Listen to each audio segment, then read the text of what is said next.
오늘 세 번째 시간으로 지혜의 사람입니다.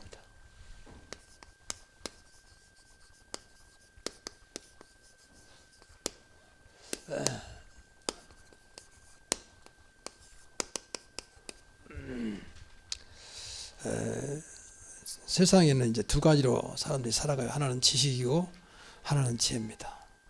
근데 사실은 그 지혜의 근본은 지식에서 얻는 게 아니에요. 사실 가지고 나올 때부터 태어난 것이고 무엇인가 다른 은혜를 받아야 되는 것이 지혜예요. 지식은 배우면 되는 겁니다. 또 연구하면 되는 겁니다. 근데 여기서 말하는 지혜는 그게 아니에요. 그래서 여기 지혜는 하나님이 주신 지혜란 말이에요. 하나님이 주신 지혜. 이것이 있어야 세상 지혜를 뛰어넘는 겁니다. 우리나라 조선시대 때 유교가 들어왔습니다. 그 공자의 논리거든요. 근데 그거 가지고 얼마나 많은, 물론 좋은 것도 있었습니다. 피해가 왔는지 몰라요. 특히 여성들은 얼마나 그것 때문에 많이 당했는지. 이게 잘못된 그 진리거든요. 자기들은 진리는 잘못된 것이거든요. 그런 지식과 지혜를 같이 가지고 왔는데 그게 조선시대를 완전히 어떤 망하게 만들어버리는. 예를 들면 그런 것이 많아요, 사실은. 근데 성경에 나온 하나님의 지혜는 그렇지 않습니다. 그래서 복음 안에 있는 지혜,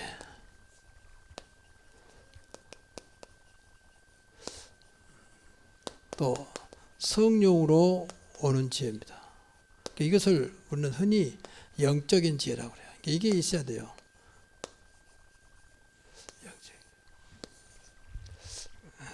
이거 가지면 세상을 지혜합니다. 근데 불신자들도요, 이 지혜로운 사람은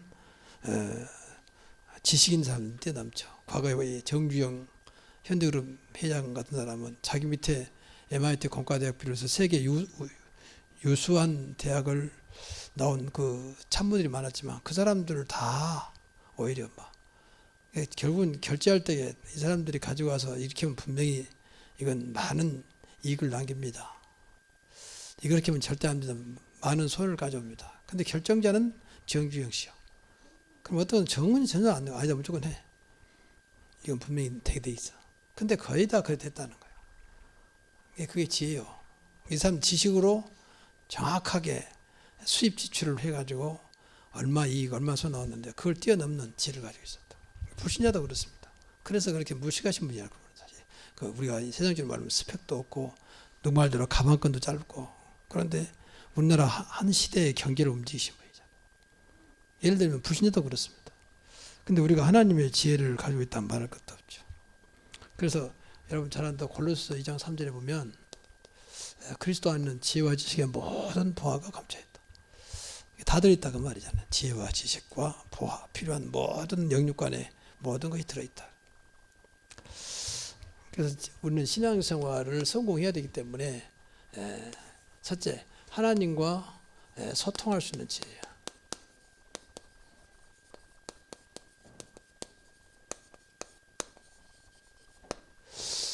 하나님과 소통이 안 되면 일단 안 된다고 봐야 되거든요. 부모와 자식 간에 또 부부 간의 갈등은 소통이 안 돼서 그런 거거든요. 안 되면 오해할 수밖에 없잖아요. 무슨 생각을 하는지 또 무슨 또 준비를 하고 있는 것인지 이런 것들이 안 되면 계속 갈등이 올 수밖에 없는 거죠. 하나님도 마찬가지죠. 일방적인 신앙은 종교인들이 이렇습니다. 종교인들은 무조건 다 나가잖아요. 근데 우리는 그렇지 않죠. 그래서 하나님이 원하시는 것이 뭔지 그렇잖아요. 하나님이 원하시는 것이 뭔지 원하시는 것을 아는 지혜입니다. 이걸 알아야 이제 소통이 되죠. 다시 말하면 하나님의 마음을 아는 지혜입니다. 근데 이거 전부 다 성경에 나와 있잖아요.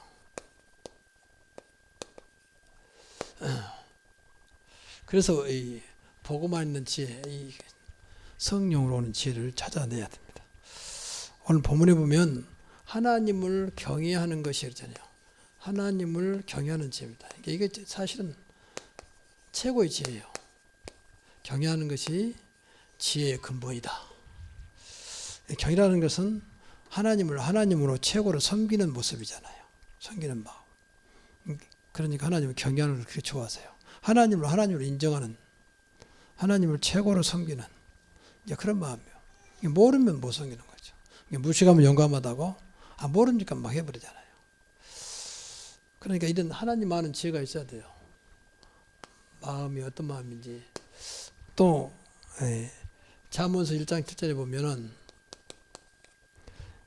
여호와를 경외하는 게 지식의 근본이다. 그러니까 하나님을 잘 섬기는 그런 지혜와 지식을 가지고 있으면 이제 하나님으로부터 최고의 축복을 받는 거죠. 예배는 경외 중에 경외입니다. 그러니까 예배 때 경외를 빼버리면 예배가 아니죠. 그러니까 예배 때 별짓 다 하잖아요. 요새 랩런트 중에는 외증 종일 시간 1시간 내내 스마트폰 가지고 어떤 아이는 게임하기도 하고 뒤에 앉아서 계속 장난치기도 하고. 우리 교회는 그런 사람 별로 없습니다. 근데 좀 많이 모인 데는 그런 사람 많아요. 예배 시간에 계속 아이만 보고 앉아있고 관심도 없고 오는 것을 만족하는 거예요. 교회 나오는 것으로. 그건 하나님을 경외하는 모습이 아니죠. 하나님을 떠면서 극단적으로 말하면 하나님을 조롱하고 못 오가는 모습이죠. 모르니까 그래요. 모르니까. 안다면 그러지 못하죠. 정말로 하나님이 살아계신 걸 보인다. 그러면 그렇게 못하죠. 대통령 늘 말하잖아요. 문재인 대통령이 우리 새로운 교회 성도들을 한번 5천 한번 하자. 근데 그 앞에서 뭐 관심도 없고 오직 게임하고 그러겠습니까? 긴장하죠. 옆에서 쿡 찌르면 야 그러지 마. 그러니까 야 조용해. 그러잖아요. 그 인간 앞에서만 해도. 근데 하나님인데 감히. 근데 안 믿는 거예요. 그래서 그래요. 이런 지혜가 없으면 신앙생활 실패해요. 실패. 나는 잘한다고 했는데 하나님과 전혀 상관없는 신앙생활을 하게 됩니다. 하나님 따라 나 따라. 소통이 안 되니까. 두 번째는 모든 것을 감당할 수 있는 지혜입니다. 우리는 모든 것을 사실은 감당해야 돼요. 지혜가 없어서 감당 못하면 사실은요. 믿음도 없지만 더 중요한 지혜가 없어요. 그 하나님이 우리에게 주신 건 다 감당할 수 있도록 주신 거거든요. 그러니까 지혜가 없으니까 일을 해도 굉장히 힘들게, 불신자도 지혜가 없으면 굉장히 무식하게 이러잖아요. 다른 사람 시키려는 저희는 혼자 그럴 건 앓고 이제 그런 지혜가 없어서 그런 거예요. 똑같은 일을 하는데 불신자도 그렇다니까. 그래서 성령 인도가 필요하다고 말이죠. 그러니까 성령 인도 받으면요 감당할 수 있는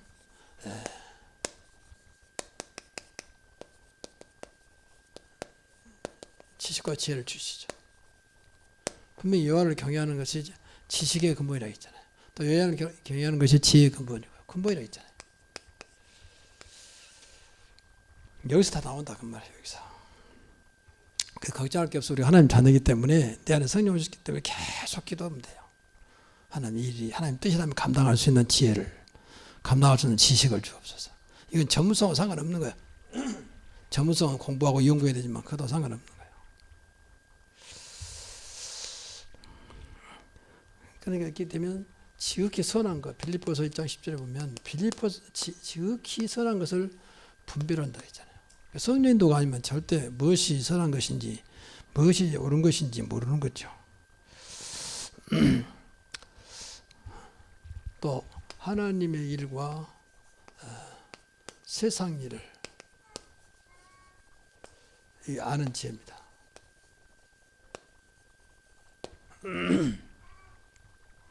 우리가 세상 일도 해야 되고 하나님 일도 해야 되잖아요. 하나님 일은 신앙생활이고 세상 일은 어떤 면에서는 내 가정과 직업이잖아요. 근데 그걸 정확하게 아는 지혜가 주신다고 말이죠. 사실 우리가 진짜 성령도 받으면 주셔요. 그러니까 하나님의 일도 세상 일도 아주 성공할 수 있는 거죠. 성령이 다잖아요. 사실은 우리 안에 오셨잖아요.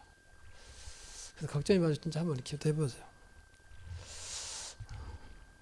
더 나아가서 이거 이제 세상을 다시 말하면 사람을 살리는 지혜를 주십니다.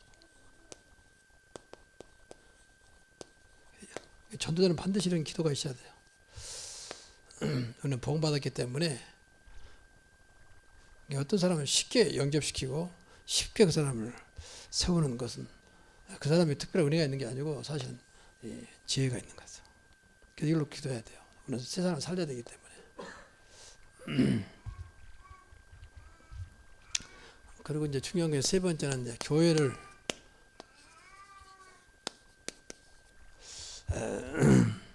위한 기회입니다. 우리가 교회에서는 신앙생활을 하려면 교회를 떠날 수 없잖아요. 그럼 교회를 위한 지혜가 있어야 돼요. 그렇지 않으면 난 교회 안에서 사실은 도태할 수밖에 없고 신앙생활을 못하는 거죠. 그래서 먼저 이 교회 생활할 수 있는 지혜입니다.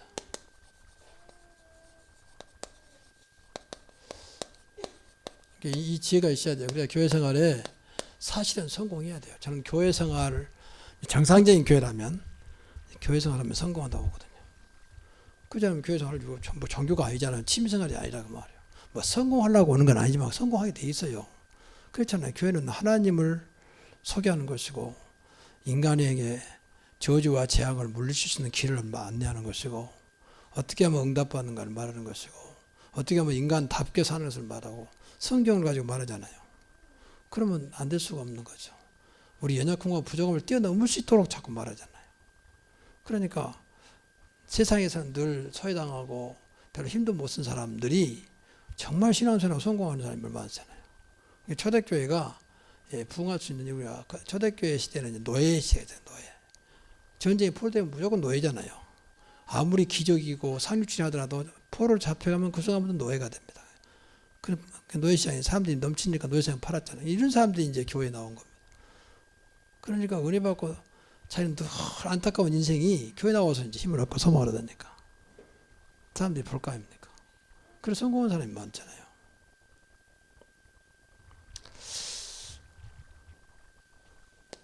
그리고 원네스 할 수 있는 지혜입니다.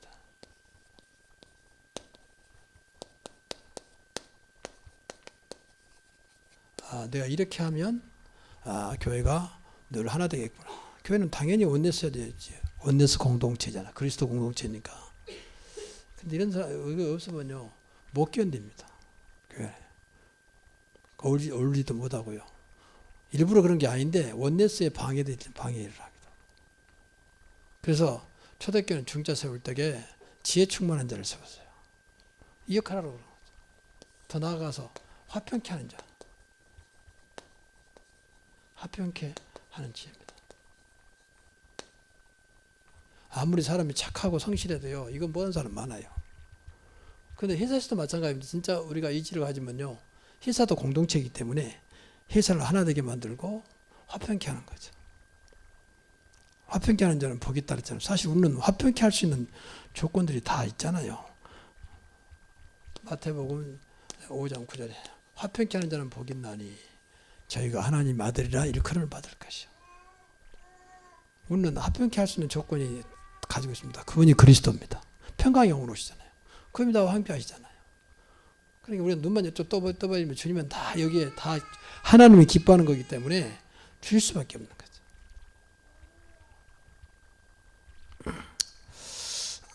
그래서 성경에 보면 이런 인물들이 많이 나옵니다. 열왕기 상 3장 9절에 보면은 이 솔로몬의 이야기거든요. 근데 솔로몬이 하나님께 기도하죠. 선악을 분별하는 지혜를 주옵소서. 이 선악은 단순히 윤리와 도덕 차원이 아닙니다. 하나님이 원하는 것이 무엇인지, 하나님이 싫어하는 것이 무엇인지를 아는, 다시 말해 하나님의 뜻을 이루는 백성을 세워가도록 나에게 선악을 하는 지혜를 달라고 기도하잖아요. 그때 하나님께서 이 지혜를 주셨잖아요. 전무후무한 지혜. 더 이상 너 같은 지혜 일사가 없을 만큼. 그러니까 우리가 하나님 앞에 온전히 기도 잘하면 주셔요. 우리는 맨 윤리와 도덕이 잡혀가지고 그건 극히 일부분이에요. 무시할 수는 없지만 그렇잖아요. 마음속에 무슨 생각을 하는지 그건 아무 상관없이 행동만 바르면 그게 선한 사람이고 행동만 좀 잘못하면 무조건 악한 사람이고 이렇게 우리는 판단해버리잖아요. 그 사원을 뛰어넘는 거죠. 그래서 많은 사람들이 속잖아요. 사기꾼일수록 아주 신뢰하도록 처음에 만들어주잖아요.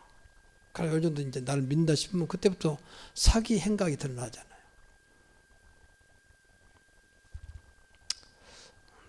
또 창세기 41장 39절 요셉이죠. 요셉이 바로왕 앞에서 바로왕이 요셉 보고 하는 말이에요. 너만큼 명철과 지혜 있는 사람을 본 적이 없다. 그러니까 요셉이 사실 지혜 있는 게 아니에요, 사실은. 그런데 여호와께서 함께 계시잖아요. 다 준 거지요. 하나님, 바로왕이 저렇게 큰 꿈을 꿨는데 하나님 뜻이 뭡니까? 라고 기도했겠죠. 그러니까 하나님께서 그 지혜를 주잖아요. 그러니까 상대방도 하나님 안 믿지만 이 사람이 말이 맞는 건지 저 사람이 맞는 말인 건지 그 느끼는 게 있잖아요. 그러니까 요셉이 해석을 그대로 야 너만큼 명철과 지은 자를 본 적이 없다. 그러면서 요셉에게 총리 그걸부터 보고 이제 총리를 맡기잖아요. 그만큼 지혜를 가진 요셉. 우리도 그럴 수 있다 그 말입니다. 요셉이 특별히 타고날 때부터 성경 하나님께 주신 은혜 중에 지혜가 있다 그 말이죠. 그래서 결론적으로 이 지혜를 놓고 기도를 해야 돼요. 지혜를 구하라. 이 지혜가 있어도요 절대 무식하다는 소리 안 듣습니다. 못 배워도 지혜가 있는 사람한테는 함부로 안 씁니다. 세상적이라서. 그리고 사람들이 찾아옵니다. 말 가만히 들으면 다 맞는 말만 하거든요. 그리고 당장은 좀 듣기 싫어도 곱씹으면 곱씹을수록 맞는 말이거든요. 그럼 결국 찾아오거든요. 그래서 야고보서 1장 5절에 보면은 너희 중에 지혜가 부족하거든 요 하나님께 구하라는 거예요. 모든 사람에게 후히 주시는 하나님께 구하라. 그리하면 주시리라. 그래서 우리는 늘 지혜를 구해야 돼. 우리가 뭐 잘하려고 하는 바도 우리가 이 일을 해야 되잖아요. 세상에서도 우리가 무엇인가 좀 달라야 돼. 저 사람은 분명히 별로 그것도 없는데 뭐 문제가 있으면 그냥 쉽게 풀어나가고 누가 와도 쉽게 이렇게 답을 주고 이게 다 지혜입니다. 그러니까 우리가 정말로 지혜가 있으면요 세 가지 결과가 나옵니다. 첫째는 다른 사람이 보지 못한 것을 보게 됩니다.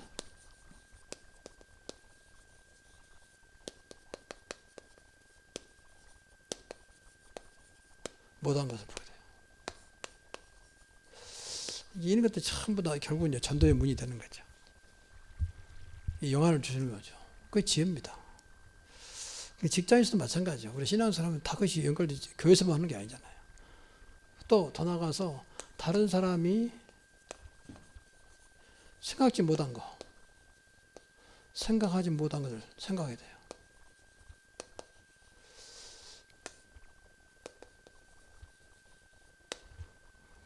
이런 사람 전부 다 요셉이나 사실은 이 솔로몬 같은 사람, 다윗 같은 사람 전부 다 그런 사람이죠.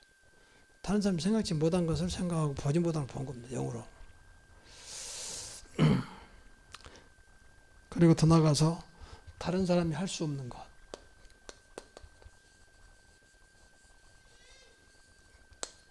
할 수 없는 것인데 지혜를 주어서 할 수 있게 하는 거죠. 할 수 없는 것을 할 수 있게 합니다.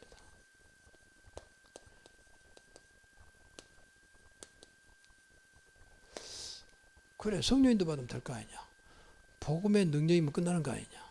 그리스도께서 역사하면 되는 거 아니냐 라고 하는 생각지도 못한 것을 생각하게 하고 할 수 없는 것을 할 수도 있고 하나님 하나님이 하시면 되는 거 아니냐. 쉬운 예로 들어서 그렇습니다. 그래서 자꾸 우리 삶을 하나님이 원하는 쪽으로 그러니까 이제 이런 말이 있어요. 좀 안 좋은 말 되기도 하고 뭐 좋은 말 되기도 하는데 불신자 남편하고 살면서 너 당신 교회 다니더니 말만 많아졌다고. 말 많아진 게 아니에요. 지혜가 온 거예요. 말씀은 지혜잖아요. 말 많아진 게 아니에요. 그동안에 말도 못했던 것이 막 할 말이 있어진 거죠. 보이니까 생각나니까 말한 거죠. 신앙생활은 모든 것을 회복하는 것입니다. 그 중심에 그리스도가 계신 거예요. 그리고 복음을 주셨잖아요. 그래서 이렇지 못하면 중자는요. 사실 중자들은 못합니다. 중자가 오히려 화평케 하는 거는 트러블 메이커가 된다면 안 되잖아요. 피스 메이커가 돼야 돼요. 원네스 메이커가 돼야 되잖아요. 어떻게 하나 된 것이 만들어야 돼요. 가정도 마찬가지고. 그 한 사람 때문에 하나 되기도 하고 반대로 그 한 사람 때문에 가정이 분란이 되기도 하고 그렇잖아요. 이런 것들은 의든이 필요한 거예요. 사실은. 교회 잘 못한다. 거기가 지혜가 없어서 그래요. 힘없어서 그런 게 아니에요. 찍었거든요. 그럼 이번에 특별 새벽기도 한다면 내가 평생에 한 번도 안 이때라도 한번 내가 나가봐야지. 그럼 어떻게 하지? 그럼 지혜를 준다고요. 내가 새벽에 잘만 딱 그러면 일찍 자야 되겠구나. 나흘이니까 나흘만이라도 좀 생활을 바꿔야 되겠구나. 그거 다 지혜입니다. 근데 아예 생각을 안 씁니다. 생각을 안 한다니까. 그러면 내 생각을 그대로 하는 거예요. 아침에 잠 많은 사람 못 일어나고 또 뭐 생각이 없으니까. 또 이것을 좀 부정적으로 말하면 개념이 없는 사람이라고 하잖아요. 그런 사람들은 어디 가더라도 사실은 인정받지 못합니다. 겨우 살다 가는 거지. 우리가 인정받으라는 건 아닙니다. 그런데 우리가 신앙사람들이 다 죽였다는데 말이죠. 그래서 그리스도 안에는 지혜와 지식에 모든 보호가 감춰 있다. 세상을 살리는 지혜와 지식과 보호다 그 말이에요. 그렇잖아요. 그래서 이걸로 기도해서 우리가 오료로 기도하잖아요. 오료. 늘 기도하셔야 돼요. 영력, 지력. 지력이 지혜입니다. 그리고 체력도 기도하시고요. 아무리 이 운동하고 잘 먹어도 결국은 그 생명은 하나님께 있습니다. 같이 기도해야 돼요. 먹고 마시는 거, 또 운동하는 까지도 전부 다 하나님 손에 있음을. 그렇게 하는 사람 무조건 먹고 마시고 운동만 된다. 그것도 너무 인간을 몰라서 하는 거예요. 인간은 그걸 끝난 건 아니에요. 육신만 가지고 있는 게 아니잖아요.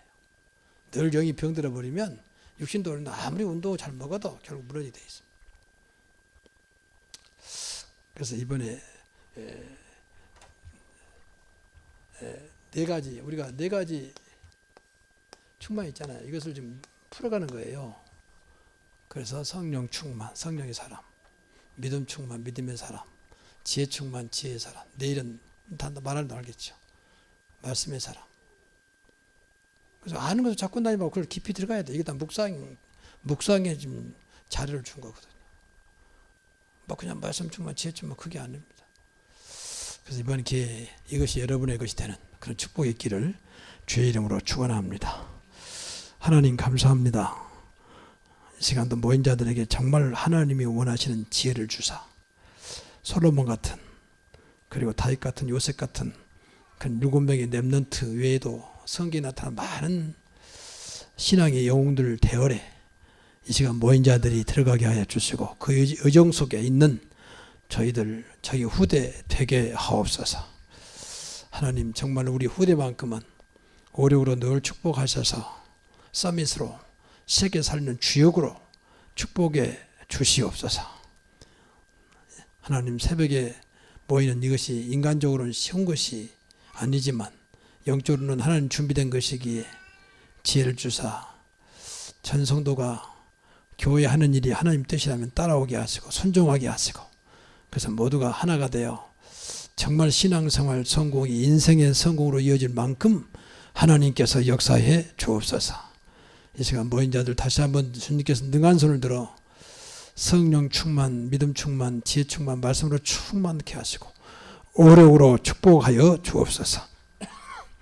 하나님 마지막 남은 내일 아침에도 주일 아침에 많은 성도들이 나와 새벽부터 하나님을 찬양하는 하나님께 영광 돌리는 응달받는 그런 주일이 되기를 원합니다.